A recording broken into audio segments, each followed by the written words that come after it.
புதுரை வண்ணார் சமூகத்தைச் சேர்ந்த மாணவர்களின் நலன் கருதி அதிவேகமாக பணிகளை மேற்கொண்டு சாதி சான்றிதழ் வழங்கிய வில்லியனூர் வட்டாட்சியர் சேகர். புதுச்சேரி பிராந்திய பகுதிகளில் புதுரை வண்ணார் சமூகத்தைச் சேர்ந்தவர்கள் பரவலாக வசித்து வருகின்றனர். இவர்கள் தங்களுக்கு பட்டியலின பிரிவில் சாதி சான்றிதழ் வழங்க வேண்டும் என கடந்த 30 ஆண்டுகளாக கோரிக்கை வைத்து வருகின்றனர். இவர்களுக்கு பட்டியலின பிரிவில் சாதி சான்றிதழ் வழங்கப்படாததால் இவர்களது பிள்ளைகள் இடஒதுக்கீட்டில் மேற்படிப்பு படிக்க முடியாத நிலை ஏற்பட்டது. இதற்காக தலித் பழங்குடியினர் கூட்டமைப்புடன் இணைந்து புதுரை வண்ணார் விடுதலை முன்னணி அமைப்பு பல்வேறு கட்ட போராட்டங்களை நடத்தி வந்தது. புதுச்சேரி பிராந்திய பகுதிகளில் பட்டியல் இனத்தில் 15 சாதிகள் உள்ள கிளையில் தற்பொழுது 16வது ஜாதியாக புதுரை வண்ணார் ஜாதி இணைக்கப்படும் என புதுச்சேரி அரசிதழில் வெளியிடப்பட்டது.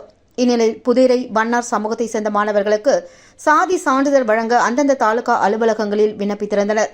அதனையடுத்து வில்லியனூர் வட்டாட்சியர் சேகர் துரித நடவடிக்கை காரணமாக சாதி சான்றிதழை பாராளுமன்ற தேர்தல் முடிந்து வழங்கினால் பிள்ளைகளின் சலுகைகள் பெருமளவில் பாதிக்கப்படும் என்பதை கருத்தில் கொண்டு தேர்தலுக்கு முன்னதாகவே வழங்குவதற்கான முழுவீச்சில் துணை வட்டாட்சியர் நித்யானந்தம் மேற்பார்வையில் சாதி சான்றிதழை வழங்குவதற்கான பணிகளை கிராம நிர்வாக அலுவலர்கள் மூலமாக வழங்குவதற்கான பணிகளை மேற்கொண்டு ஜாதி சான்றிதழை சம்பந்தப்பட்ட மாணவர்களின் பெற்றோர்களிடம் வட்டாட்சியர் அலுவலகத்தில் வழங்கப்பட்டது. சாதி சான்றிதழை பெற்றுக்கொண்ட புதுரை வண்ணார் சமூகத்தை சேர்ந்தவர்கள் வட்டாட்சியர் சேகர் மற்றும் துரித பகுதிகளை மேற்கொண்ட அதிகாரிகளுக்கு சால்வை அணிவித்து நன்றி தெரிவித்தனர்.